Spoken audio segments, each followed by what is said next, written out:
De volta com você. Na aula passada a gente falou então da remoção do veículo, quando ele é guinchado e levado para o pátio. E aí, como é que funciona? Como é que o proprietário desse veículo deve proceder a partir de então? É o que a gente vai ver aqui agora. O veículo, quando ele é removido, guinchado lá para o pátio, ele fica recolhido a depósito, conforme eu disse anteriormente, pode ser um depósito do município, do estado, da PRF, qualquer um, com ônus para o proprietário. O que é ônus? Ônus é isso aqui, ó, din-din, vai dar despesa. O cara vai ter que pagar ali o guincho que levou esse veículo lá para o pátio, vai ter que pagar a diária desse pátio lá. E se esse veículo não for procurado pelo seu proprietário, após 60 dias, ele pode ser levado a leilão. Tá vendo esse asta pública que está escrito aqui? Isso é leilão. Não significa, meu querido, seu carro foi para o pátio. Não quer dizer que com 60 dias ele vai ser leiloado, não. Mas a legislação diz que com 60 dias, após 60 dias, aliás, se o proprietário não se manifestar, se não procurar, esse veículo pode ser levado à asta pública, quer dizer, ser leiloado, e o dinheiro apurado ali para cobrir as despesas de guincho, diária e outras que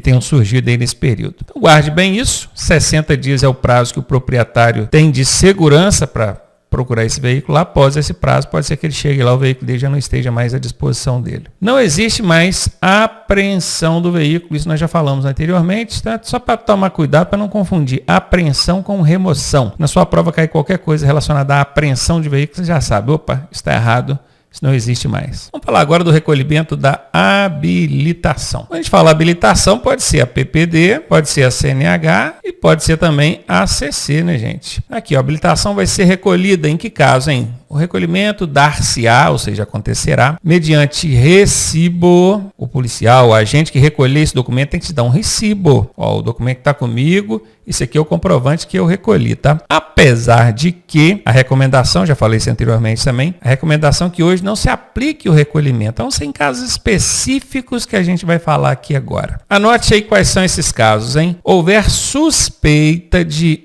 inautenticidade ou adulteração. O policial pegou o documento, bateu nele o olho e suspeitou que esse documento foi adulterado. O cara pegou ali onde estava a categoria B, ele colocou uma categoria AE, dando uma migué, né? Pô, agora não passe demais que eu sou habilitado na categoria E, lá com a borracha, sei lá, com a borracha não vai dar, né, gente? Eu não sou falsificador de documento, manjo nada disso, mas o cara que ele sabe fazer, vai ali, tira aquela letrinha B que estava lá e coloca um E. E aí? Houve suspeita de adulteração?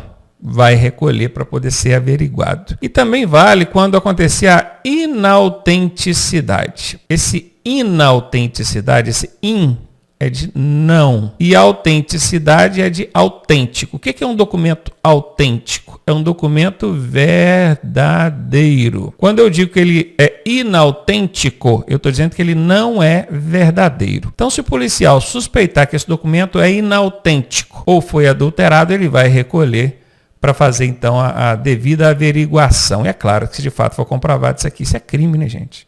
Dá um problema danado para o portador desse documento ali. Em casos específicos previstos pelo Código de Trânsito Brasileiro, também pode acontecer o recolhimento. Eu até trouxe aqui, ó, o recolhimento da habilitação, ele acontece em alguns casos onde a multa tem fator agravante. Você já sabe, fator agravante é vezes 2, 3, 5, tá. Aí vocês me perguntam, toda vez que a multa for com fator agravante, vai dar o recolhimento? Não. Eu disse aqui, ó, no slide está escrito, ó, infrações com fator agravante, com exceções. Tem casos que tem fator agravante e não vai dar o recolhimento da habilitação. E também casos de situações que dê a suspensão do direito de dirigir, com exceções. Então, no Código de Trânsito Brasileiro, a gente tem ali 20 infrações que dão suspensão do direito de dirigir. Apenas 7 dessas 20 dão a suspensão e dão o recolhimento da habilitação. Para vocês virem que tem mais situações que dão suspensão e não recolhe a CNH do que com suspensão e recolhe. Mas por que eu trouxe isso então? É porque é muito fácil, cair na sua prova qualquer questão lá, faz, aconteceu isso, ele vai ser punido assim e vai recolher a habilitação dele. Para recolher a habilitação, ou a infração tem que ter fator agravante ou tem que dar suspensão do direito de dirigir. Na maioria das vezes dá as duas coisas, dá o fator agravante e a suspensão do direito de dirigir. Isso é só uma dica para você filtrar ali na hora das alternativas.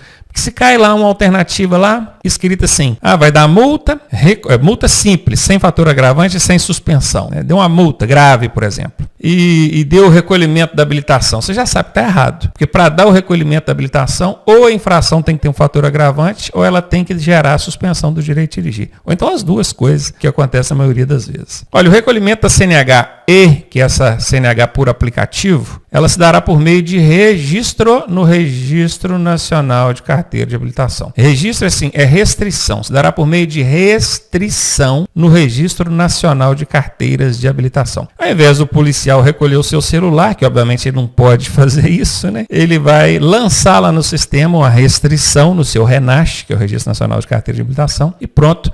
Para fins sistêmicos, essa habilitação é considerada recolhida, né? Na verdade, foi só uma restrição que foi lançada lá. E também o recolhimento do documento do veículo. Hoje a gente sabe que o documento de veículo é o CRLV-E, que pode ser por aplicativo ou esse em branco aqui, ó, que a gente imprime em casa, né? Aqui até coloquei os dois na ilustração, coloquei do branquinho e do verdinho, que é o modelo antigo, porque eu sei que tem gente que ainda guarda esse antigo aí. Mas entendamos aqui que CRLV-E é esse branquinho ou aquele pelo aplicativo, pela CDT. O Código de Trânsito Brasileiro, nos seus artigos, ainda faz distinção do registro e do licenciamento, que seriam dois documentos distintos. A gente sabe que isso aqui não é emitido mais. Pode ser que caia na sua prova fazendo distinção. Eu não fiz. Coloquei aqui os dois tipos num só, que é o CRLV-E. Quando é que vai recolher o CRLV-E? Mesmo caso de habilitação, quando houver suspeita de inautenticidade ou adulteração. Suspeitou que esse documento foi adulterado ou não é verdadeiro, recolhe para averiguação. Quando alienado o veículo, não for transferida a propriedade em 30 dias. O que é alienação de veículo, gente? Quem compra ou já comprou carro financiado sabe muito bem o que é isso, né? Você vai comprar um carro, não tem o dinheiro todo, o banco ou uma financeira te empresta o dinheiro, tá aqui, vai lá, compra o carro. Só que ele lança uma restrição junto ao Detran. Só o Detran, emprestei o dinheiro para esse cara comprar esse carro. Aí consta lá uma alienação fiduciária para esse veículo. Nome estranho, né? Não se preocupar com isso não. Só saiba que alienado o veículo é quando alguém prestou um dinheiro para você poder comprar ele. Só que a garantia do banco é esse veículo.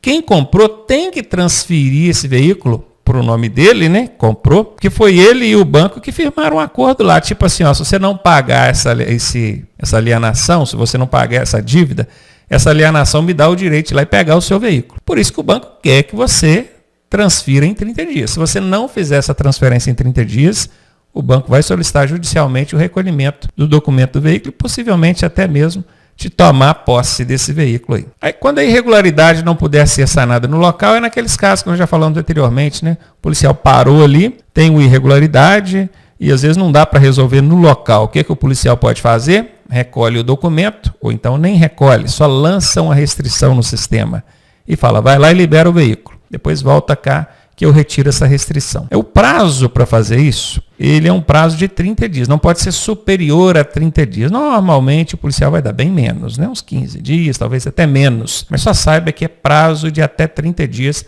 para regularizar esse problema e voltar e tirar essa restrição do sistema, ou então pegar o documento se de fato ele tiver sido recolhido na forma física, impressa. Quando o prazo do licenciamento estiver vencido, lembram? O L é de licenciamento, é o que licencia o veículo a circular. Se ele está vencido, significa que você não pagou o IPVA, está com multa atrasada, o Detran não licenciou o veículo, a polícia te parou lá, guincha o seu carro e ainda recolhe o documento vencido aí. E também quando deixar de promover a baixa de registro ou de veículo irrecuperável. Imagine que o veículo sofreu um acidente ou pegou fogo, é irrecuperável, foi dado como perda total definitiva, não tem mais recuperação. Tem que promover a baixa desse veículo. Se não promover, vai acontecer também o recolhimento do CRLV-E desse veículo. O recolhimento do CRLV-E se dará por meio de restrição no Registro Nacional de Veículos Automotores. Da mesma forma que a habilitação, né? Ao invés do policial recolher o seu celular, ele não vai fazer isso, ele vai só lançar uma restrição lá no sistema e isso dá para todos os fins a ideia de que esse documento foi recolhido. Recolhimento de animais. Animais são recolhidos a depósito, está até vendo aqui o caminhãozinho da PRF, puxando um cavalinho aqui para dentro, né? Quando esses animais estiverem soltos na via pública, desacompanhados de seu guia, óbvio. Se o animal está acompanhado do dono ou do guia dele, aí tranquilo. Ainda prejudicando a fluidez, às vezes não está colocando em risco, mas está atrapalhando. Por que eu falo prejudicando a fluidez? Porque quando você pensa num animal grande, um cavalo, um boi, oferece risco, né? Está até escrito aqui, ó, risco à segurança e também prejuízo à fluidez. Agora imagina um cachorro, um bicho pequeno. Pode ser que ele não ofereça risco para a segurança, mas está lá prejudicando o trânsito. Um cachorrinho de apartamento, né? Foge, fica correndo ali para lá e para cá e toda hora um carro freia para não pegar, fica atrapalhando para o trânsito. Então, tanto o risco à segurança quanto o prejuízo à fluidez, à circulação, é motivo para que esse animal seja recolhido. O recolhimento ele acontece da seguinte maneira, ele coloca no caminhãozinho, leva lá para o devido local, se é um cavalo, um boi, vai para um pasto ali, né, certamente. Se é um cachorro, vai para um canil e assim por diante. A restituição, ou seja, esse animal só será devolvido ao seu proprietário mediante pagamento de multas, taxas e despesas de remoção e estada. Aqui a gente está vendo o caminhãozinho da PRF fazendo o recolhimento, mas na maioria das vezes não é a própria PRF que faz não, tá? Às vezes é uma empresa terceirizada que tem ali o convênio com o órgão de trânsito, ela cobra por isso. Então tem que pagar tudo isso, multas, taxas, despesas, remoção, a estada desse animal lá no pasto ou no canil, seja onde for, além de outros encargos previstos na legislação específica. Os animais não reclamados, ou seja, não foram procurados pelos seus proprietários dentro do prazo de 60 dias, poderão ser levados à asta pública. Asta pública é leilão. É a mesma coisa que acontece com o carro, com a moto, quando não é procurado. E o prazo é o mesmo também, tá vendo? 60 dias. Transbordo do excesso de carga. Nós já falamos disso anteriormente. Vamos falar com maior detalhe agora. Consiste em passar o excesso da carga para outro veículo. Ou então nem passar para outro veículo. Tira o excesso, deixa ali num depósito, num galpão, qualquer lugar, não pode ficar na pista, né? Na via não tem como. Mas se tem um galpão, alguma área que você consiga deixar esse excesso da carga ali, retira o excesso do caminhão para poder seguir viagem. Já munido da nota fiscal do excesso, tá? Porque normalmente caminhão que está com excesso de carga, eles não colocam o excesso na nota fiscal. Claro, não são bobo, né? Olha lá, o caminhão pode transportar 15 toneladas, aí pegar ele com 20 toneladas. Você acha mesmo que na nota fiscal eles vão colocar 20? Não, eles vão colocar só 15. Porque se colocar 20 na nota fiscal, facilita demais para a fiscalização, né? Não precisa nem pesar, já está escrito na nota que ele está com excesso. Então, óbvio, quando acontece o excesso de carga, tem omissão de peso ali na nota fiscal. Então, esse outro caminhão que vai levar o excesso, só sai dali com a nota fiscal do excesso da carga. Transbordo da carga com peso excedente é condição para que o veículo possa prosseguir viagem. Se não fizer o transbordo da carga, o veículo não sai dali. Não sendo possível o transbordo, seja lá por qual motivo for, o veículo será recolhido a depósito, sendo liberado após sanada a irregularidade e pagas as despesas de remoção e estada. Realização de teste de alcoolemia. Veja, nós estamos avançando. Nós estamos falando das medidas administrativas. Recolhimento da habilitação, recolhimento da documentação do veículo, recolhimento de animais, transbordo do excesso de carga,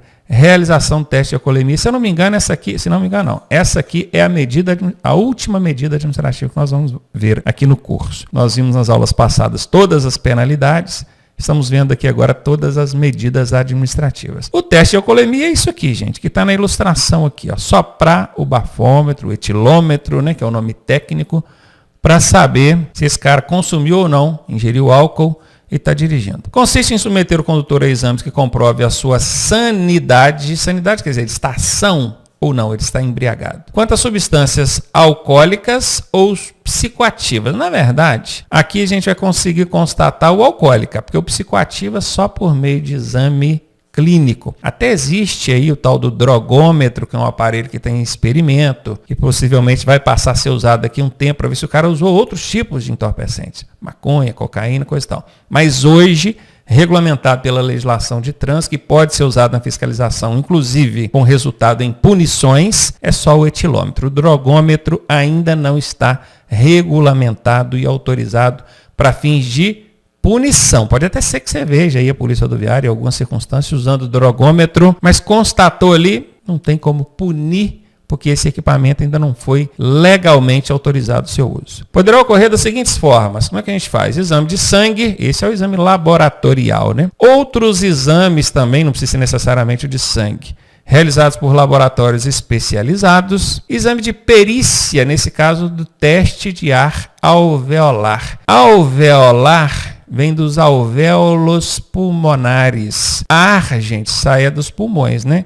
Sopra aí, fulano, ele vai encher o pulmão e vai soprar. Aquele ar alveolar que vem dos alvéolos pulmonares é que vai ser soprado ali para dentro do etilômetro, e então o etilômetro vai mostrar ali, por meio de uma indicação numérica, qual que é o índice que foi registrado. O nome do equipamento é etilômetro. Eu sei que todo mundo chama de bafômetro, mas dificilmente vai cair na sua prova bafômetro. Dificilmente. O Detran vai usar o nome técnico mesmo, que é etilômetro. E verificação de sinais de alteração da capacidade psicomotora. Quando fala verificação de sinais, perceba que aqui está no plural, sinais. Porque o policial que está ali na via, ele não tem como fazer exame de sangue, ele não tem um laboratório ali na hora para fazer um outro exame qualquer especializado. Se ele não dispuser do etilômetro, mas conseguir perceber nesse condutor sinais, tem que ser mais de um, tá? Sinais que não deixem dúvida de que esse condutor está embriagado, ele pode fazer essa constatação também por meio de sinais. Aí como é que o policial vai fazer? Ao invés de mandar você soprar o etilômetro, porque ele não tinha lá, né? Ele vai lavrar o auto de infração e descrever ali que sinais são esses. Aí ele tem que descrever o que o cara que bebe normalmente apresenta de sinais. Andar cambaleante, fala arrastada, embolada, vestes desalinhadas, olhos avermelhados, agressividade. São os sinais que o cara, o bebum, vamos botar assim, apresenta. Isso aqui é só para vocês entenderem. Facilmente, todo motorista sabe que a constatação aqui do uso de álcool na direção, ela é feita pelo teste do ar alveolar por meio do etilômetro. Isso todo mundo sabe. A pessoa pensa assim, eu fui pego no bafômetro. É assim que eles falam. Só que não é só o bafômetro. Aqui nós temos 4 formas de constatar essa embriaguez ao volante. Eu trouxe as 4 aqui para vocês. Qualquer uma delas pode ser perguntada em prova. Prova testemunhal, quer dizer, testemunhas que estão ali também ao redor servem para poder também certificar isso aqui. Imagem, às vezes o policial tem ali uma câmera acoplada no seu peito, às vezes com o próprio celular dele, ele vai filma você ali. Vídeo ou outro meio de prova legal admitida em direito. Nós vamos agora precisar separar essa embriaguez em 2 classes. Tem a embriaguez que é infração de trânsito e tem a embriaguez que é crime também. Depende do índice que foi verificado ali. E é isso que a gente vai ver agora. Quando é só infração, vai dar multa e outras punições ali. Mas cadeia não. Agora, se for crime, dá cadeia. O cara pode até não ficar preso, porque a gente sabe que tem a possibilidade dele pagar a fiança e sai, né? Mas dá cadeia. É crime. É previsto lá uma detenção para ele. A gente vai ver isso agora. Vamos falar primeiro da embriaguez infração, aquela que vai resultar na multa, não dá cadeia ainda não. Dirigir sob influência de álcool ou de qualquer outra substância, perceba que não é só o álcool, maconha, cocaína, outras substâncias também acarretariam as mesmas punições. Lembrando que essas outras substâncias aqui, pelo menos por enquanto, não tem como a polícia fiscalizar. Eles estão fiscalizando o álcool por meio do etilômetro. Mas já saibam que a legislação de trânsito prevê álcool e outras substâncias psicoativas que determinam independência. No caso do álcool, a verificação ela pode ser feita por exame de sangue e pode ser feita por ar alveolar. Gente, esse ar alveolar é aquele que a gente sopra no etilômetro, não é? Sopra o bafômetro e fulano. É o ar alveolar. Agora, o exame de sangue, esse é laboratorial. Esse aqui, esse exame de sangue, fala sinceramente, na fiscalização, na rua ali, na pista, você não vai encontrar. Isso aqui só vai acontecer no caso de você envolver num acidente. Você não. O Joaquim, aquele Joaquim lá, você não vai fazer isso. No caso do Joaquim, bebeu, encheu a moringa, provocou um acidente, atropelou alguém. Tem vítima, o acidente resultou em vítima. Esse exame aqui ele é obrigatório. Então vai ser feita a coleta. E ele vai para o laboratório e vai ser o exame para ver. Esse é por meio de sangue. Mas tá vendo? É só quando acontece acidente com vítima. Fiscalização rotineira, você não vai ver aqui exame de sangue para constatar álcool não. Só vai ser o etilômetro mesmo, tá? Mas saibam que existem os dois. Se for por exame de sangue, qualquer concentração que acusar já é infração. 0,01 que seja. Agora, se for no etilômetro, Aí a partir disso aqui, 0,05 miligramas. Por que, professor? Tem uma tolerância no etilômetro? Não. É porque o etilômetro tem uma margem de erro, né? Ele é um equipamento, ele pode errar. Pode ser que faça uma leitura imprecisa. Então, o Inmetro, na hora de certificar esse equipamento, ele fala assim, ele pode ser usado, mas existe uma possibilidade de erro dele de X. Aí eles colocam essa margem de erro que é para dar um desconto para o camarada ali e não punir ele indevidamente por erro do equipamento, né? Como é que funciona? Quais são as penalidades para quem comete a infração de embriaguez? Ele vai tomar uma multa gravíssima vezes 10, ele vai tomar uma suspensão do direito de dirigir por 12 meses. Essas são as penalidades. E as medidas administrativas, aquelas que começam com R ou T. Retenção do veículo e recolhimento da habilitação. Falei agora há pouco, nessa aula mesmo, em que casos que acontece o recolhimento da habilitação. Aí eu falei assim, recolhimento de habilitação vai acontecer quando a multa tiver fator agravante ou quando essa multa resultar em suspensão. Em alguns casos, na maioria dos casos, quando acontecer as duas coisas. Isso aqui confirma para nós. Aqui é uma situação que dá o recolhimento da habilitação, e se você olhar aqui, fator agravante e suspensão. Exatamente aquilo que eu mostrei nos slides anteriores. Com isso, vocês vão amarrando as coisas, tá vendo? As coisas começam a ter sentido, fazer sentido. E essa retenção do veículo, perceba e presta bem atenção, que o veículo é retido. Qual que é a diferença de retenção para remoção? É que na remoção o veículo é levado para o pátio. Põe no guincho e leva para o pátio. Na retenção não, o veículo fica no local. Aí você pensa assim, poxa, mas numa situação tão grave, o cara dirigindo embriagado, o veículo não vai ser guinchado, não vai ser levado para o pátio? Não, o veículo não está bêbado. Quem está bêbado é o condutor ali, né? A lógica é essa. Então quer dizer, o condutor vai sofrer todo tipo de punição possível, mas o veículo não, ele fica no local, arranjou alguém ali são, habilitado, pode tirar o veículo. Na hora não há necessidade de remoção. Guarde isso, tá? O Detran pega a galera com isso aí direto nas provas. No caso de embriaguez, lembre-se, o carro não está embriagado. Então não há necessidade de remover, guinchar o carro, não. O carro fica no local, arranja alguém habilitado, são, né, que não bebeu, e leva o veículo. Em caso de reincidência, gente, reincidência é quando você faz uma coisa mais de uma vez. Nós já falamos isso outras vezes, né? A multa será aplicada em dobro. Tá vendo essa multa gravíssima vezes 10? Se você reincidir essa infração de embriaguez aqui, aí vai ser em dobro. Seria vezes 20, professor? Na prática, sim. Mas eu não gosto de falar vezes 20 porque isso induz a gente ao erro. É vezes 10 em dobro, que é assim que está na legislação de trânsito. E se o camarada recusar fazer o teste, que é o que está aqui embaixo, não vou soprar o etilômetro, não. Ele vai ser punido com as mesmas penalidades e medidas administrativas. As mesmas. Só vai mudar o artigo. Em vez de enquadrar ele no artigo 165, que é o que está aqui em cima, vai ser o 165A, que é mais ou menos assim. Não quer soprar, não? Beleza. Então, para todos os fins, você está aqui autuado pela recusa. As punições são as mesmas. Não adianta. Agora vamos falar de embriaguez, crime. Opa, o negócio agora é mais pesado. Anteriormente nós estávamos falando aqui de embriaguez infração, vai gerar multa. Agora não, agora vamos falar de embriaguez crime, que dá cadeia, chilindró, hein? O crime de embriaguez será caracterizado por qualquer um dos procedimentos abaixo. Vamos ver? Exame de sangue ou exame do etilômetro, que é o ar alveolar. Do mesmo jeitinho que acontece lá no embriaguez infração. Só que lá no embriaguez infração tem índices diferentes. Lá no embriaguez infração, por exame de sangue, qualquer índice já vai dar infração. Vamos voltar lá para a gente ver? Olha aqui, exame de sangue, qualquer índice. Aqui, exame de sangue com 6 ou mais decigramas de álcool por litro de sangue. Vai ser representado dessa forma aqui, 6dGL. Se for pelo etilômetro, 0,34 ou mais miligramas de álcool por litro de ar alveolar. Pode ser também constatado por meio de exames laboratoriais, em caso de outras substâncias psicoativas, que não é exatamente o álcool. Sinais de alteração da capacidade psicomotora. Lembra que eu falei no slide anterior? O policial não tem o etilômetro, mas vendo o camarada, o negócio estava ruim. Ele não conseguia parar em pé. Lembrando que esse caso aqui, o crime, ele vai dar de 6 meses a 3 anos de detenção.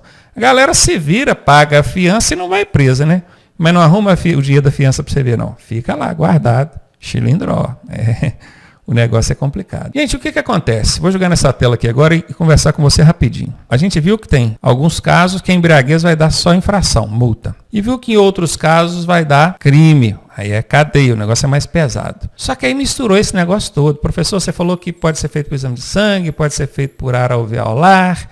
No caso de infração, qualquer índice. No caso de crime, tem um determinado índice ali para ser crime. E essa tabela aqui, ela vai clarear isso aí, vai agrupar as informações de forma que fique mais fácil da gente entender. Bora lá? Então aqui, ó, nesse quadrinho, nós temos a possibilidade de fazer a constatação pelo ar alveolar, soprando o etilômetro, ou então por exame de sangue. A infração que vai resultar só em multa. No caso do etilômetro, 0,05 miligramas. Por que 0,05, professor? Por causa daquela margem de erro do equipamento. Lembra que eu falei? O Inmetro falou que esse equipamento pode errar em 0,04. Se você pegar 0,05 e tirar a margem de erro, que é o 0,04, no final vai ficar 0,01. Então, quer dizer, 0,01 já é infração de trânsito. Quer dizer, intolerância nenhuma. Só não vai dar multa se der 0,00. Se der 0,01, tinta. E como é que funciona isso? Só para ficar bem fácil de vocês entenderem. Vou apagar aqui, ó. Vou explicar como é que funciona. Quando o policial pede para você soprar o etilômetro, aí vamos supor que deu aqui, ó, no display a quantidade registrada. Escrevi errado aqui, né? Registrada. Deu 0,05, é um exemplo. Só que aí vai aparecer também a quantidade considerada. O 0,05 menos a margem de erro, que era 0,04. Olha ela aqui embaixo, 0,04. Quando faz a conta, ficou 0,01. Essa aqui é a quantidade considerada. Essa é que vale para punir. Vamos supor que na hora que você soprou lá deu 0,04. Tirando o 0,04 da margem de erro, a considerada vai ser 0. Aí não é infração. Por isso que para ser infração tem que ser a partir de 0,05. Porque descontando a margem de erro vai ficar pelo menos 0,01. O crime só vai dar crime aqui pelo etilômetro quando der de 0,34 em diante. Veja que é bem mais, né, gente? 34. Aqui a gente está no 5, infração. Agora, para crime, é só a partir do 0,34. É muita coisa. Do 5 saltou para o 34. A partir de 0,34, crime. Se deu 0,33, é só infração, só multa. Deu 0,34, crime, xilindró, cadeia.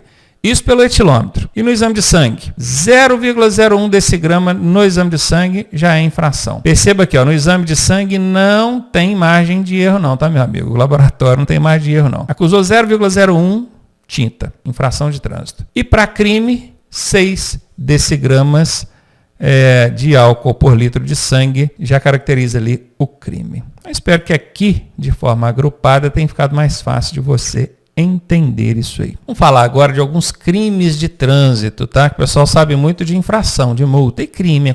Quais são os casos que dão cadeia mesmo? Bora ver? Causar morte resultante de corrida, disputa ou competição não autorizada. Quando você mata alguém no trânsito, o Código de Trânsito pressupõe que você não quis matar essa pessoa. Então entra como homicídio culposo. Tem culpa, mas não teve intenção. Isso é uma pena mais branda. Agora, mesmo sem ter a intenção, se você matou nessas condições que estão aqui, aí o caldo engrossa. Ó, causou morte, porque estava disputando corrida. Ah, foi irresponsável, não queria matar ninguém, mas botou os outros em risco. Estava disputando corrida, atropelou alguém, matou. Disputa, competição, obviamente não autorizada. Isso dá de 5 a 10 anos de reclusão. Reclusão é isso aqui, ó, reclusão. Submete o condenado à pena em regime fechado. Professor, eu já vi gente cumprindo reclusão em regime aberto ou semiaberto. Pode ser, pode acontecer, isso depende do juiz. Mas aqui, vejam que há a possibilidade de ele pegar xilindró mesmo, cadeia. E óbvio que aqui está referindo-se à prática de crime culposo. O culposo tem culpa, mas não tem intenção. Ele não quis matar. A diferença do crime culposo para o crime doloso é que o doloso é aquele que você quer matar a pessoa. Um pouco eu tenho um inimigo, um desafeto. Aí eu aproveito que ele está dando bobeira ali, dou um acelerado no carro e jogo para cima dele. Eu quis matar o cara atropelado. Isso foi intenção, ele teve intenção de matar. Você não vai ser condenado pelo Código de Trânsito Brasileiro, não. Você vai ser condenado pelo Código Penal. A pena é pesada. No trânsito, inicialmente pressupõe-se que quem mata ou lesiona não faz isso intencionalmente. Aconteceu, foi um acidente, às vezes foi até uma irresponsabilidade, como é o caso que está aqui na tela, mas não foi com a intenção de matar. Então é caso diferente, aí entra como culposo, tá? O culposo, guarda isso.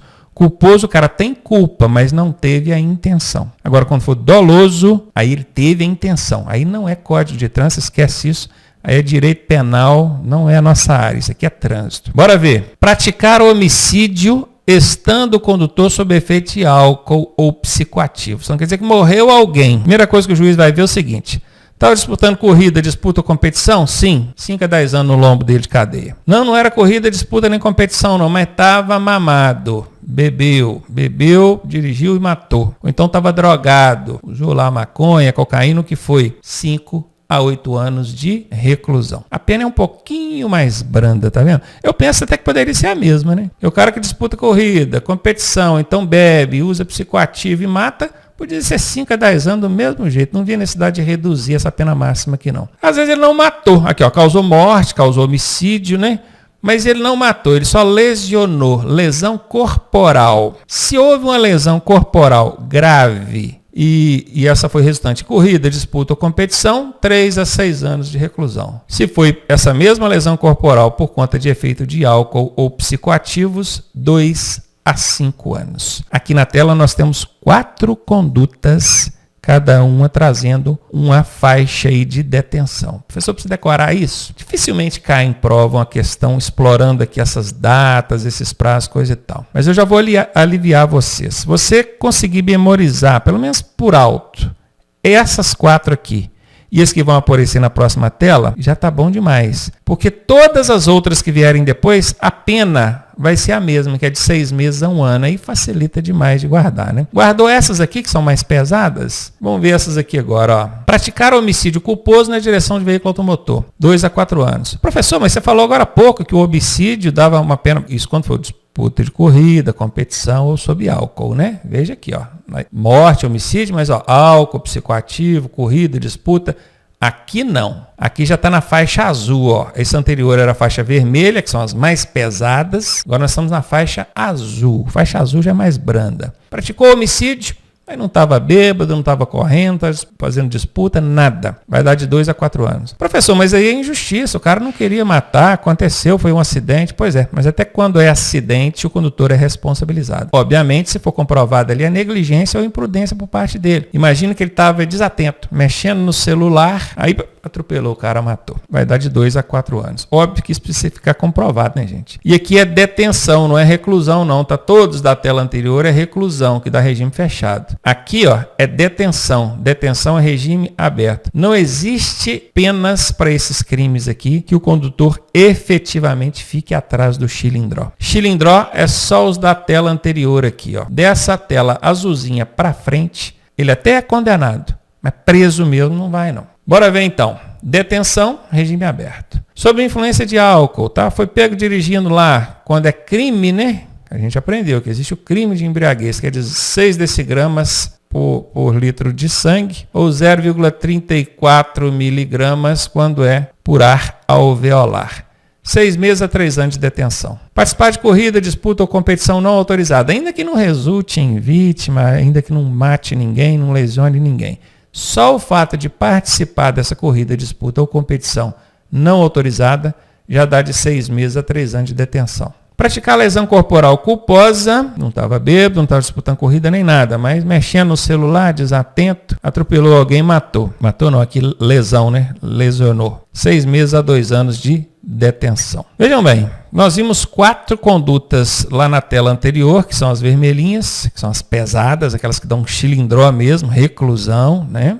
Regime fechado. E aqui nós vimos 4 condutas que dão detenção. Guardou essas 8? Você já vai conseguir responder qualquer questão em prova relacionada a isso. Porque todas as demais que vierem vai ser de 6 meses a 1 ano. Então não muda. Ó. Deixar o condutor de veículo prestar imediato socorro à vítima. Afastar-se do local do acidente para fugir da responsabilidade penal ou civil. Violar suspensão ou proibição de se obter habilitação para dirigir. O juiz determinou que ele não pode dirigir e ele foi pego dirigindo. Pode dar detenção aí também. Dirigir dirigir sem habilitação, ou com habilitação cassada, ou com o direito de dirigir suspenso, gerando perigo de dano, gente, simplesmente dirigir sem habilitação é uma infração de trânsito gravíssima vezes 3. Pode caracterizar crime também se gerar perigo de dano. O que é o gerar perigo de dano? O policial viu o cara, ele veio lá, aquele cara que nunca dirigiu, está nas primeiras vezes que ele pega no carro, ele vem todo cambaleante, freia, acelera. Esse cara está oferecendo perigo, não está? Aí, além da infração, caracteriza o crime. Ele não tem habilitação, ainda pratica o crime de dirigir sem habilitação, gerando perigo de dano. Agora, se ele vinha lá naturalmente, é o cara que não tem habilitação, mas já dirige há muito tempo, inclusive isso é muito comum, é só infração mesmo, aí não tem crime não. Esse caso aqui do crime, 6 meses a 1 ano, todos aqui vão ser 6 meses a 1 ano. Entregar a direção à pessoa não habilitada, com habilitação cassada ou sem condições de dirigir, 6 meses a 1 ano. O carro é meu.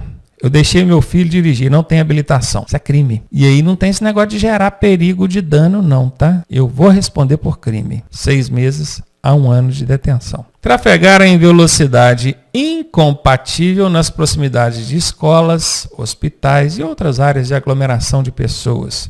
Também 6 meses a 1 ano de detenção. E por fim, inovar artificiosamente o local do acidente a fim de prejudicar as investigações. É o cara que vai lá e mexe, né, na cena do acidente, mexe com o veículo, mexe com vítima, para tentar inovar, dificultar, ludibriar a perícia. Isso é crime também. 6 meses a 1 ano de detenção. Pronto, aqui nós fechamos todos os crimes. Foram 4 lá daquela tela vermelha, os mais pesadão. Foram 4 da tela azul, aqueles mais ou menos.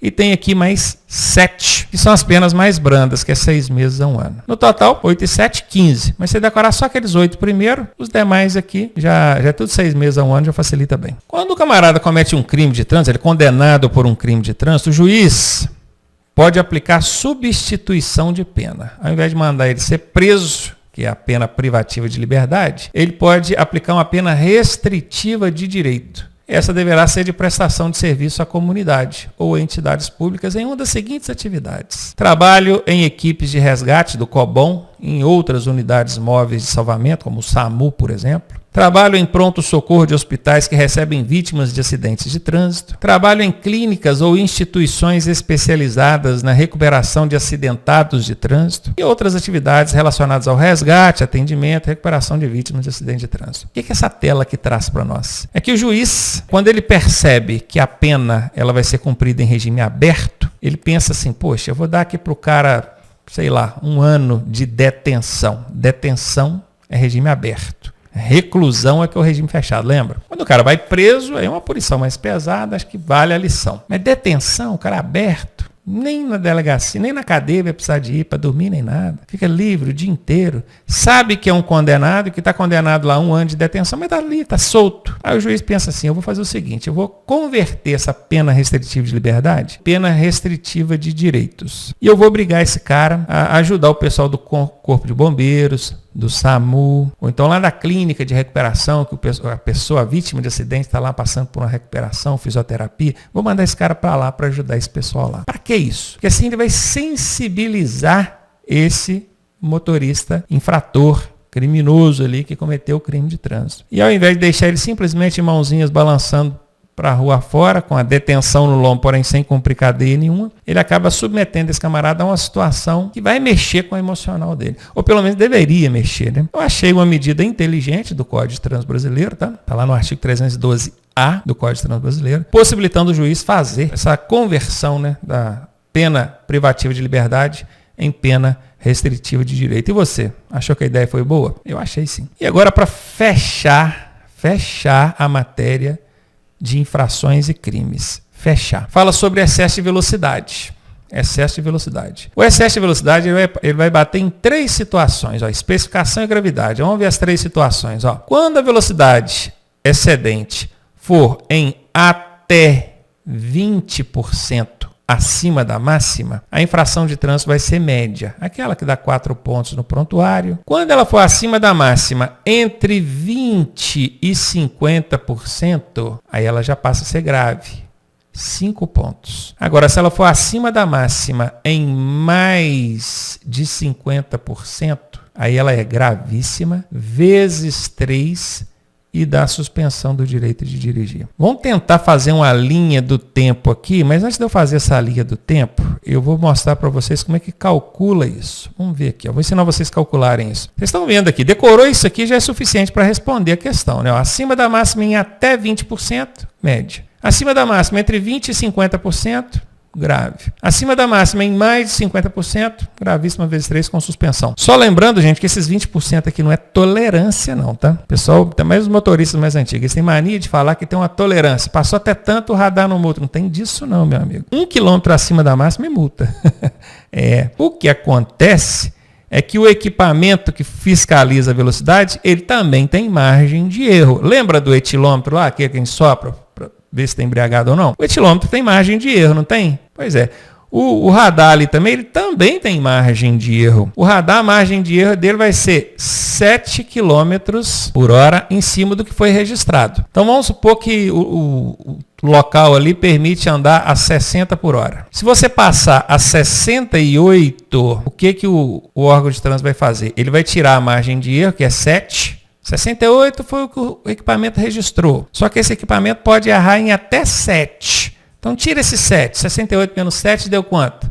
61. A velocidade considerada vai ser 61. Você vai ser multado? Claro, a máxima era 60. A considerada foi 61. Agora é lógico, se você passou a 67, por exemplo, 66, 65, aí eles vão tirar aqui a margem de erro, vai cair para menos de 60, aí você não vai ser multado. Mas isso é margem de erro e ela é de 7 quilômetros, tá? Não tem nada aqui negócio de 20%, nada, é 7 quilômetros. É o que se desconta na velocidade que o equipamento registra lá. Tirando isso aqui, que isso aqui provavelmente não vai perguntar na sua prova, o que você precisa saber é o que está na tela aqui. Ó. Acima da máxima em até 20% é média.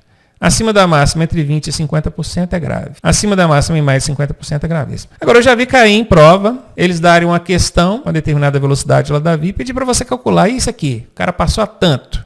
Vamos supor, numa via onde era permitido circular 80 km por hora, o camarada passou a 120. E aí? Ele vai tomar uma multa média, grave ou gravíssima vezes 3. Né? E como é que calcula? Isso que eu vou mostrar para vocês. Vamos tomar, por exemplo, aqui uma velocidade máxima de 80 por hora. Vamos supor que você está numa pista que a velocidade máxima é 80 km por hora. Como é que você vai calcular isso? Esses 20%, esses 50%. É fácil. Você vai pegar os 80 e vai jogar os 20% de baixo. Risca o zero, desconsidera o zero e multiplica. 8 vezes 2 dá quanto, hein? 16. Soma esses 16 aqui é exatamente esses 20% de 80, tá? Soma esses 16 aqui com a velocidade máxima. 16 mais 80, 96. Pronto. Feita essa continha, você já sabe que a máxima em até 20% numa pista com 80 km por hora é até 96. Isso significa, meu amigo, que se você passou a 81, 82, 83, até 96, você está dentro da faixa de 20%.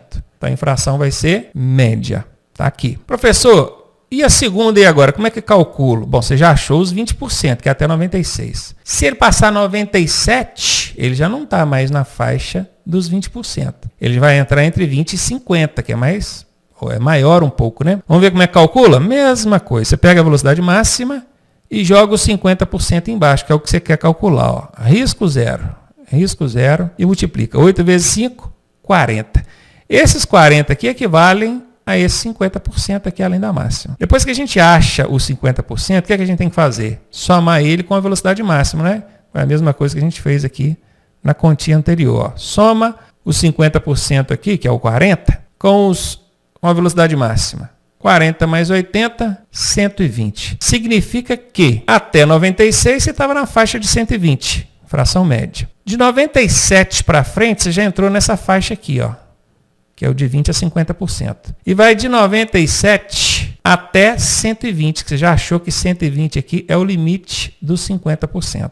De 97 até 120, a infração é grave. Agora, meu amigo, se passar de 120, significa que você está em mais de 50%. Não precisa nem calcular, né? Você já sabe que os 50% vai até 120. Se passar de 120, ó, acima de 120, aí é gravíssima vezes 3 e da suspensão do direito de dirigir. Vou fazer uma linha do tempo aqui. Ó. Deixa eu ver como é que eu vou fazer isso aqui. Ó. Numa pista onde a velocidade é 60 km por hora. Esse ponto aqui começa. Esse aqui é o limite. Você poderia vir até aqui.